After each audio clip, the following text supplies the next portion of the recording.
Hey there, and welcome to another episode of Up Next in Commerce. I'm your host, Stephanie Postles, CEO of Mission.org. And I am glad you're here because today we got to talk to a company that has been swirling around me since my early days in Silicon Valley. I'm sure you may have heard of the name Soylent before, but who you think they are may be very different than who they actually are today. At least that was a huge realization I had as I was chatting with Demir Vangelov, the CEO of Soylent, who's a veteran of the plant-based industry and is transforming this entire company. He told me all about the complete rebranding process that the company has gone through and how they are finding and engaging with their most passionate customers, plus how it's evolved since the very early days. But before we get into this interview, I want to give a shout out to our sponsors, Salesforce Commerce Cloud, who make this whole show possible. If you haven't checked out their second edition State of Commerce report, go and do it. There are tons of insights from thousands of industry leaders in that report. So go to sfdc.co/commerce insights. Okay, let's get into the episode. Demir, welcome to the show. Thank you, great to be here. So you have had a long stint in the plant-based industry, and I would love if you could highlight a little bit of your journey before coming to Soylent. So I started very early on in the plant-based space with Califia Farms. I was their first CFO and first COO working for the founder, Greg Stentopol.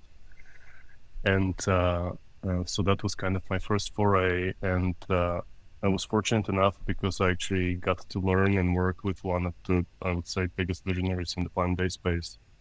Unfortunately, Greg passed away recently, so he's no longer with us, but I was able to tap into his knowledge of the industry and consumer, and also together we were able to build out one of the biggest independent facilities here to produce plant-based milks and shakes and yogurts and whatnot in the country. So that kind of led to me being then moving on to Soylent, where Soylent takes that notion one step further, where we actually create a complete nutrition in a bottle, not just a beverage. Which introduces additional complexity to the manufacturing, to just formulation and product design. Cool. So for anyone who doesn't know what Soylent is, can you explain what it is? Yes, ma'am. So Soylent is the original food tech company.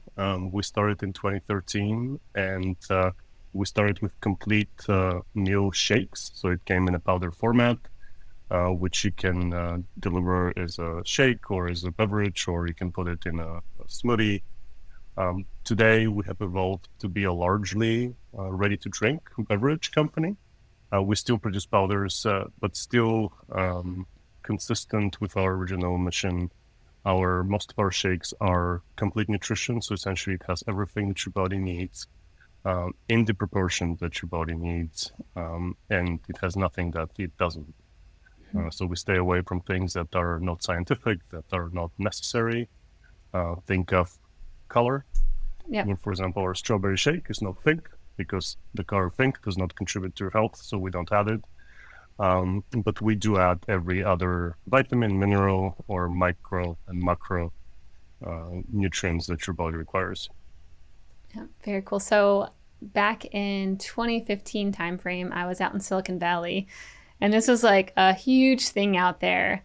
I will say I had never tried it because back then it definitely had different messaging. And I would love to kind of get into that because I was reading a lot about how, you came in and then you took over as CEO and you essentially rebranded this company that, from my perspective, was, big in the valley, engineers. I'm not going to eat it all. I'm just going to have Soylent. And so, of course, for me, I'm like, thinking about becoming a mom, I'm like, I'll just make my meals. I'm good. I don't want to just replace them. Also, I love food. You came in and you kind of rebranded this company. I mean, I think when you came in, the margins were maybe not the greatest. It wasn't profitable. And you kind of turned this whole ship around to where now I think I saw projected sales of over 100 million maybe this year or more. So I just kind of want to dive into that of what it looked like when you joined the company and what you started implementing. Yeah, great question. Well, the company started in Silicon Valley by 4 engineers. So that was the natural place for them to start. And it was also one of the biggest, at the time, crowdsourced campaigns for a CPG company. So the whole premise was to be viral, the whole premise to be controversial, and the whole premise was to grow that way in this environment. So we used to call them tech bros. Yep. Okay, I Which didn't is want a to little say it. bit I'll let you sexist, say it. but essentially all the folks that lived in Valley, and they really believe that preparing food and going and doing all the stuff that you need to do around preparing food is waste of time. They wanted to concentrate on the things that they wanted to do, and Soylent played right there. And so it started as a following, it started as a group, and it was very viral. It was all driven by the blog of our founder, Rob Reinhardt. And that's what created the initial marketing push for the company, and that's what made it really successful to start with. The thing about consumer good companies, though, is that you cannot stay niche forever. And for you to grow, for you to create scale, for you to be competitive, you do need to expand from your initial launch and from an initial demographic, which doesn't mean that you're moving away from it. That means that you're just becoming more inclusive as a brand and product. So for a number of years, we were focused on function and really core consumer group of people. And when I took over, one of the things that we noticed that it was very hard to acquire new consumers with the messaging and the setup that we had. And then the second thing that we were trying to do also is literally figure out, how do we reach out to the new consumer? How do we reach out to new demographics, to new geographies, to new places, to people who have never consumed the shake, or people who are consuming different shakes and how they think about it. So that's where, for me, that was one of the key things that we need to solve for. So the first thing we did is we removed all of this very expensive acquisition marketing that many online brands fall into. Mm-hmm. And essentially, the cost of acquiring a consumer becomes so high that it's almost impossible to recover that cost with any just one or two new consumers. Yep. So we reset all of that. We reset how we communicate with consumers. We reset how much money we spent on Google and Facebook and the likes. But then the other thing that is even more important in my mind, we actually redesigned the product. We changed the flavor system, we changed the sugar, we changed our carbs, we changed the way it feels, the way it tastes, and we benchmarked ourselves against any other protein shake out there. We didn't say we're going to be better than plant-based. We didn't say we're going to be better against this one specific brand. We said we want to be the best tasting shake out there. And then we wanted to build on the benefits of being a plant-based diet and better for you and all these other good things that we provide. And I think that has really helped us grow into new demographics with new consumers who are mostly concerned with taste, and then they're concerned with function. Whereas if you go back years, people were mostly concerned with function, and taste came as a secondary piece, which I believe limited this in our growth. So those would be the two main factors that we did, which then enabled us to go to more occasional consumers, to the more impulsive consumer in retail, who is looking at a wall of different beverages, and they're trying to choose one. And then once they choose one, how do you make them come back? Mm-hmm. And the taste and the function is where it starts playing out. And I think that's where we have seen not only growth in terms of revenue, but we have seen improvements in our financials, because consumers are choosing to come to us now versus us trying to convince them very actively or very aggressively to come to the brand and try it. Super fascinating. What were some of the more expensive acquisition tactics that you were using that you think other brands kind of fall into?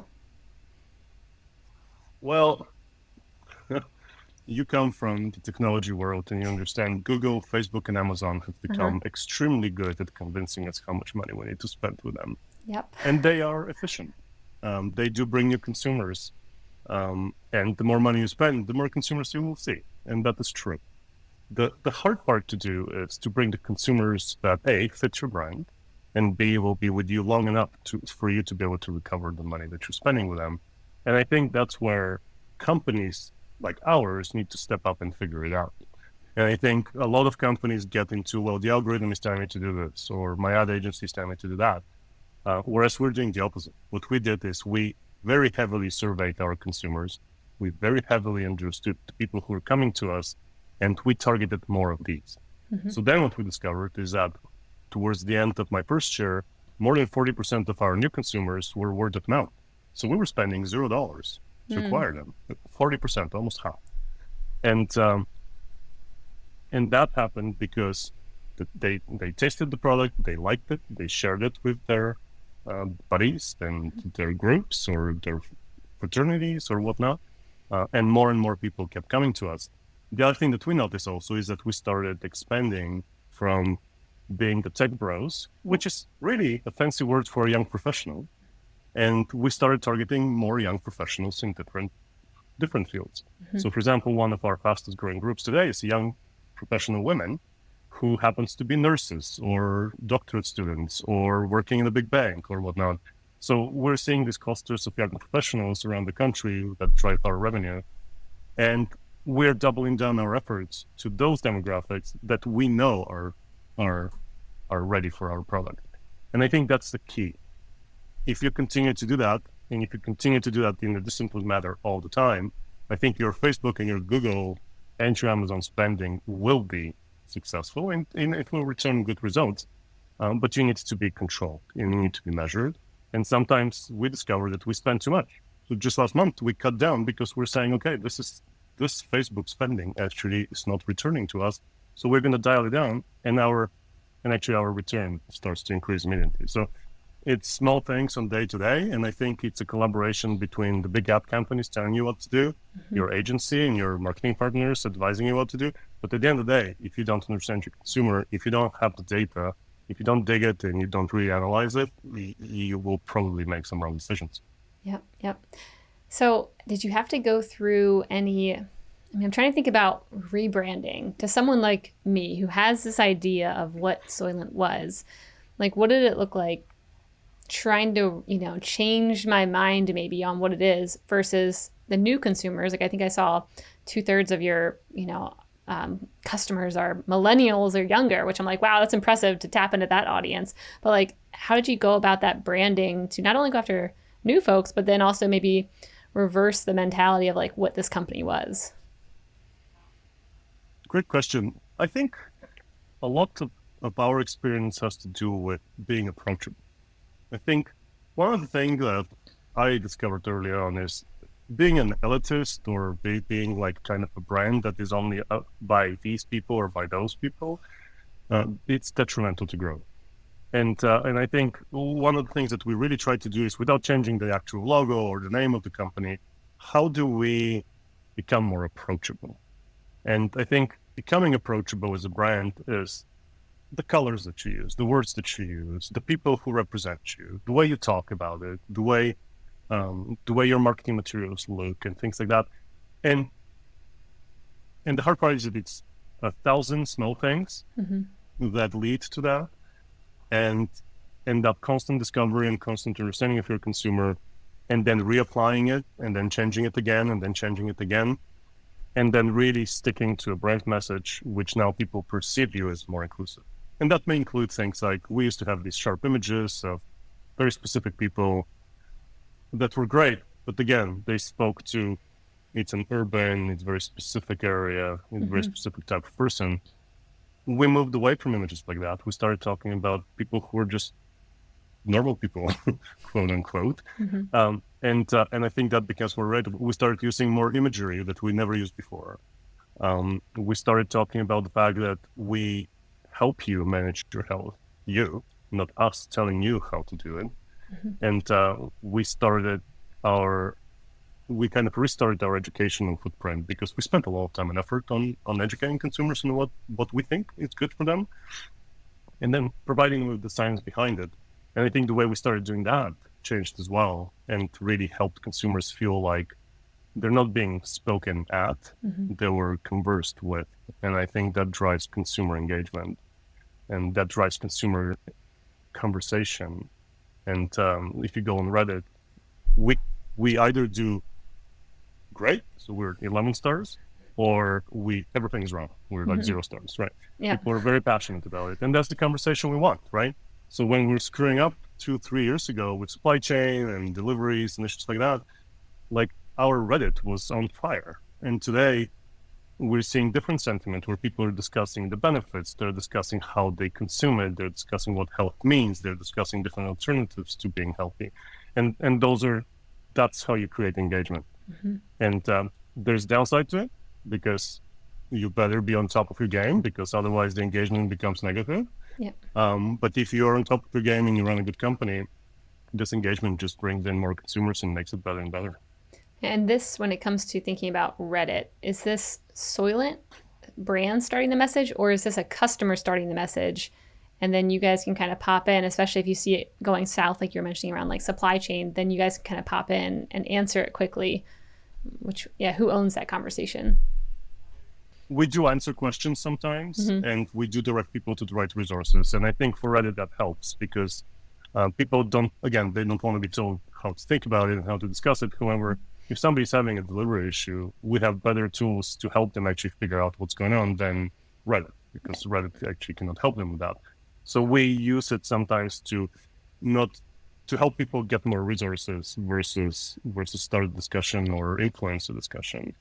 And to be honest, as a brand, you cannot tell people what to think or what to say. I think you deliver on the brand promise, and if people understand what you're doing and people dig the product and they really like it with how their own personal experience is going, that's what creates engagement, and that's what creates a good conversation. Do you find any platforms or channels that you're either finding new customers or you're engaging with them that maybe is kind of like a best kept secret, or somewhere where you're like, we're seeing outsized returns on this platform and people aren't really paying attention to it?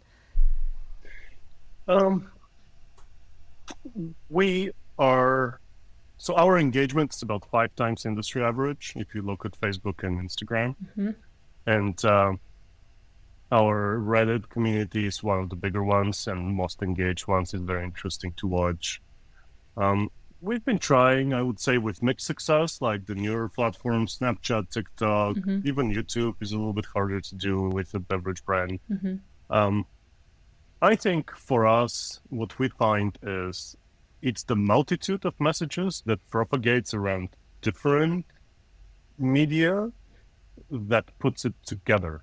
The other thing that we find is that our consumer, millennials and even younger, Zs, they hate ads. They don't click on ads. They don't watch ads. Yeah. They don't pay attention. So if you use a platform as an ad-centric platform, it just doesn't work. I think the other thing that we're finding is communicating about health and nutrition and kind of good for the world messaging. I think younger consumers are more open to that versus there is a segment of consumers that are very concerned about price, and we know that, and we communicate with them this way. There's people who are very concerned about very specific health benefits, and we communicate about that. And then the mass of the consumer is really, is this thing good for me? Does it taste good? Does it make me feel good the next day? If I drink 5 of them in a month, am I seeing better performance from my body, and do I feel better? And those are the things that people think about. So we try to reinforce that kind of messaging. And I think it works if people touch it on a multitude of sites and a multitude of touch points versus one. So long answer, we haven't figured it out. Yeah, you're just everywhere. Yeah, I like it. I like it. So, I mean, for this industry, it's interesting thinking about who can have the most impact with, impacting the most people. And so how do you all think about like either having a bottoms up approach where you have all these customers who are kind of driving change versus going to the top and like trying to work with, the food industry and like, the guidelines around that and trying to like make, change and influence things at the top? Or are you solely focused on, let's just make sure everyone is aware of Soylent and knows how this can help them? Yeah. It's a tricky one. We're not big enough to influence governments or regulatory bodies or even big companies. But for example, one of the most impactful things that I hear is, so we were the first ones to do it. And now companies like ours are called Lent. What's right? Lent? Because Soylent was the first one. So, hey, which Lent do you do? That's cool. So that's how you make impact, right? And that's how you do impact change. And how do we build on that, right? And how do we say? I also feel that smaller companies like ours, I mean, we're not small, we're medium sized, but smaller compared to the big food companies, we kind of have more of a license to do things that they wouldn't, right? Or we have a license to do it in a way which is less apologetic, right?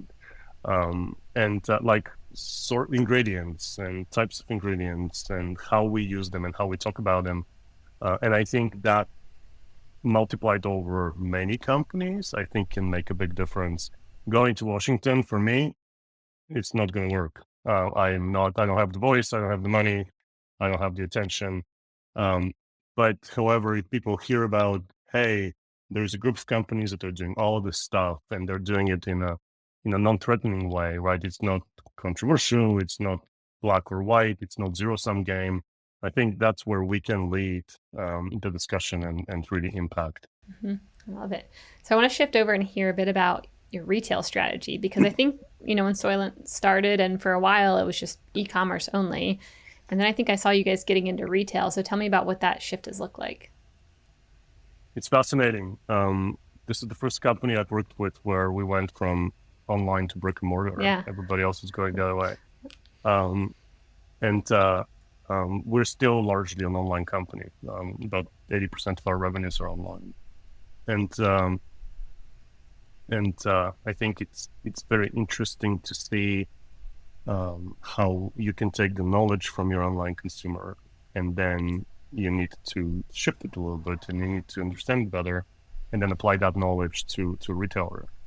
And then you need to have the experience of working with retailers to be able to influence them in a certain way. I think for us, one thing that has really worked is one of our pillars is around affordability and complete nutrition to those that cannot curate it themselves. And so our first big retailer was Walmart, and most CPG brands go first to Whole Foods.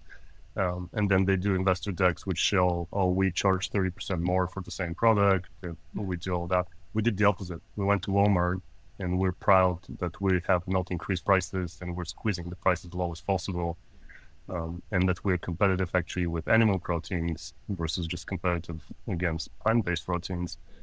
And I think that has resonated, and I think people understand that. And so that's number one. I think second thing that has really helped us is patience. Again, I've come, and you go to any growing CPG company and they try to grow as fast everywhere as possible. Yeah. And we have chosen not to do that. It's hard to do, it's dangerous to do, it's expensive. So what we said is, we're going to develop these playbooks with retailers and then take those playbooks and apply them to the new retailers. And that takes a little bit more time. But what that does for you is you're creating a pull type of consumption versus push type of consumption. And so for example, our discounting and our promotional rate is 3 times less than our plant-based competitors today. And we're getting the same growth rates. And for us, this is a more sustainable way to grow. It's slower, but it's more sustainable way to grow because we are driven by consumers choosing us versus us pushing our product onto them. Yeah. And we have seen the success as we onboard new retailers that we're trying to do. And some of them take longer, some of them take shorter. It's great.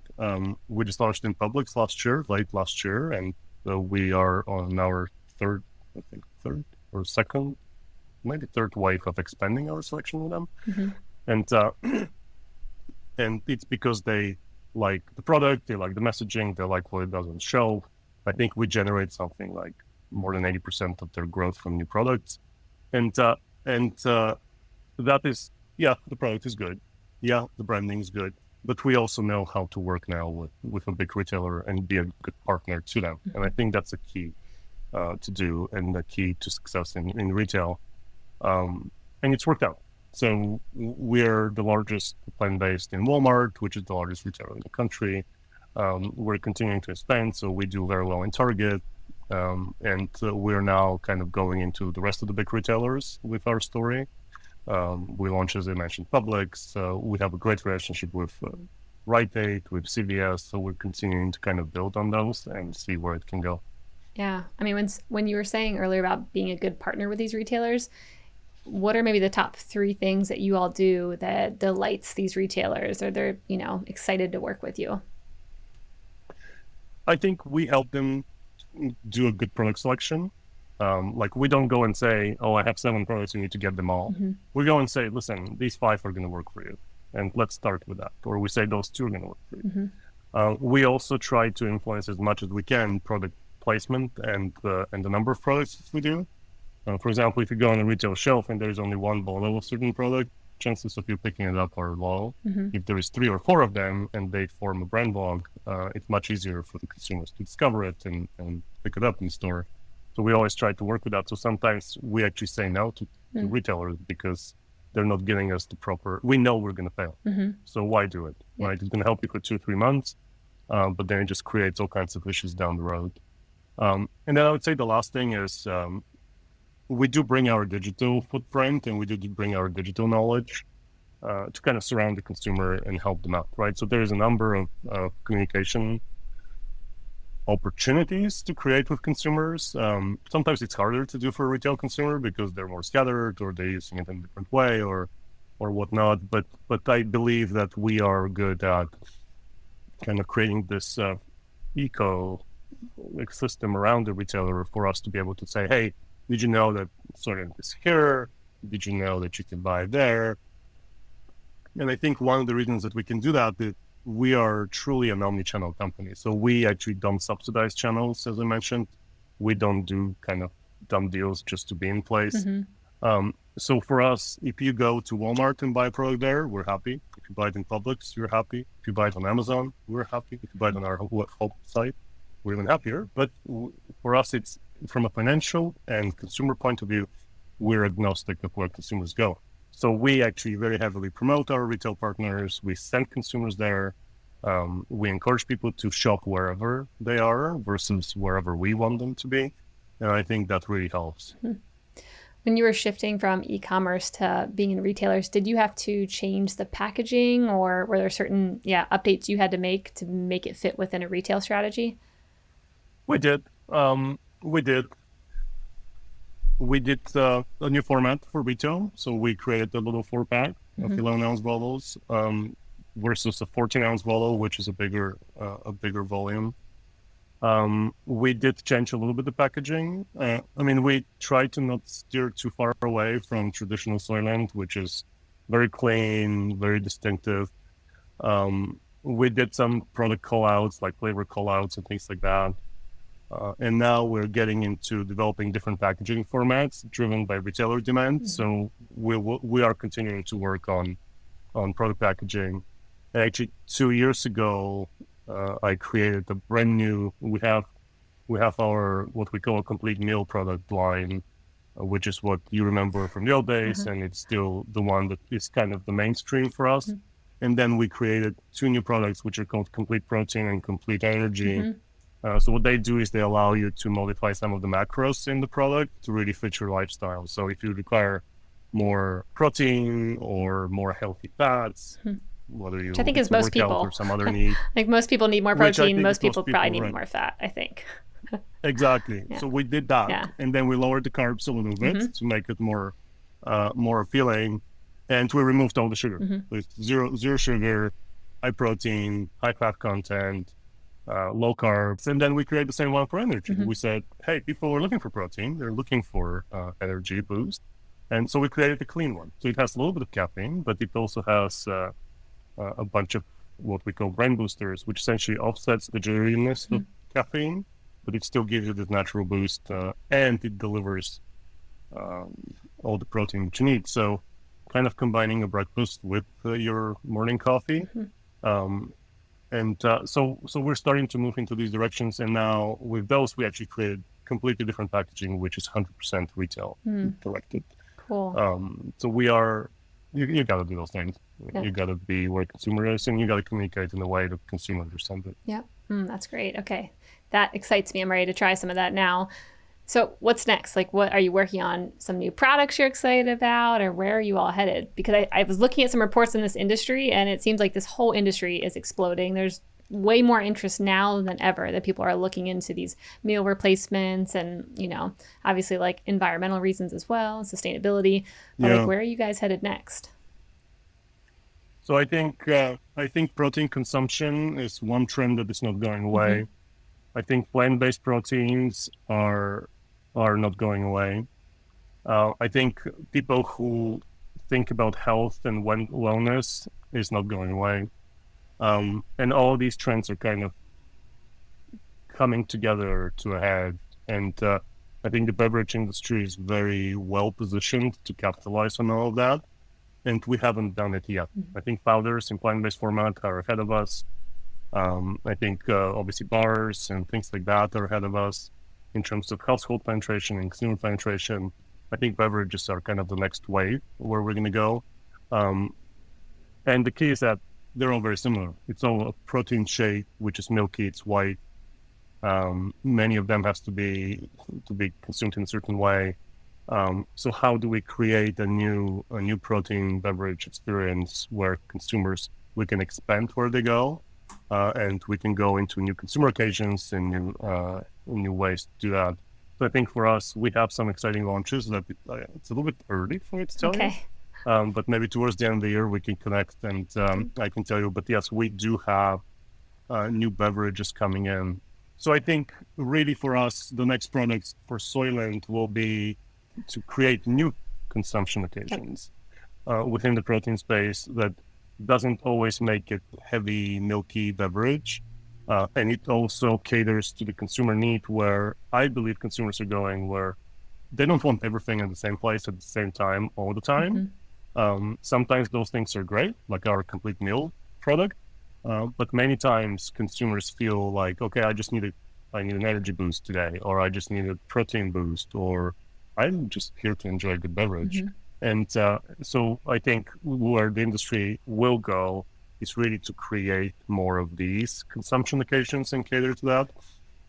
And we're totally determined to lead the way there. Yeah, very cool. So how much Soylent are you drinking every day? Are all your meals replaced with Soylent? It's right there. Like how many actual meals do you have a day? So I am I don't consume a lot of calories from food, but I do drink Soylent regularly. We say you can replace all meals with Soylent, but we don't suggest you do it. I drink it constantly. I drink the smaller format, which is the 11-ounce bottle, which is 320 calories, which fits me. Otherwise, I feel too full. But I think the benefit of Soylent and the benefit of product like ours is over time. And because nutrition doesn't come in today, this morning, nutrition comes in how much and what are you consuming over the period of time, weeks, months, years. And I think what we're discovering is that many consumers are very comfortable kind of curating their own diet in a way that fits them. The idea that we communicate to people is if you drink more things like that are healthy, good for you, and have everything that your body needs, over time your actually weight and your health stabilizes. I think that's the important thing. It's not about gaining weight or losing weight. It's about getting to the right weight for you and your body. And sometimes other people may criticize it, but that's irrelevant. If you're healthy, if you feel good and you're not experiencing any health issues, that is your right weight, and you can manage it via different things and starting to place part in that diet. And that's how we encourage our people to think. Because at the end of the day, every single one of us has different needs, and every single one of us believes that certain things are better for them. Some consumers are way on the other end. I would call it even self-medicate by supplements and food, right? They believe that they need 20 supplements in their diet to be healthy. And some of us are on the other end. They just eat the good old steak and potatoes and think that's sufficient as well. And what we're saying is we want to educate everybody on every spectrum and to say, hey, listen, carbs are not bad for you. You do need to eat carbs. So if your diet is 100% out of carbs, long term, this is not sustainable for you. That's not good for your body weight and your health and all that. Too many carbs, same thing. It's not too good. However, we help you get the right count of everything that you need and we help you think through it. And I believe we do it in a way that is not kind of, judgmental or here's how you shall not consume sugar, right? We don't say things like that. But we say you can actually drink a very tasty beverage which has 1 gram of sugar, and it tastes the same as the other beverage, which is our competitor, which has 25 grams of sugar. So if you make that choice, you're already on the way of reducing sugar in consumption, and you're already on the way of getting to the right weight for yourself. And that's how I think we're trying to position it. Yeah, I love it.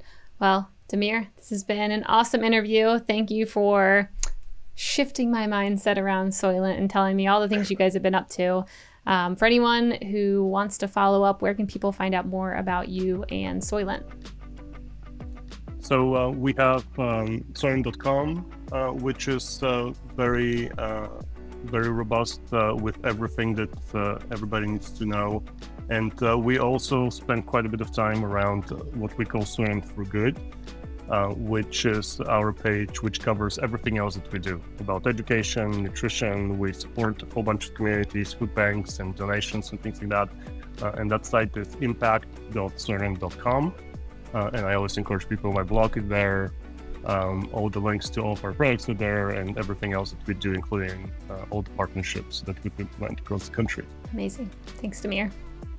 I want to quickly thank our sponsor, Salesforce Commerce Cloud, for help making this podcast possible. If you're looking for the #1 platform for all things commerce, there's no better choice. So definitely go check it out at salesforce.com/commerce.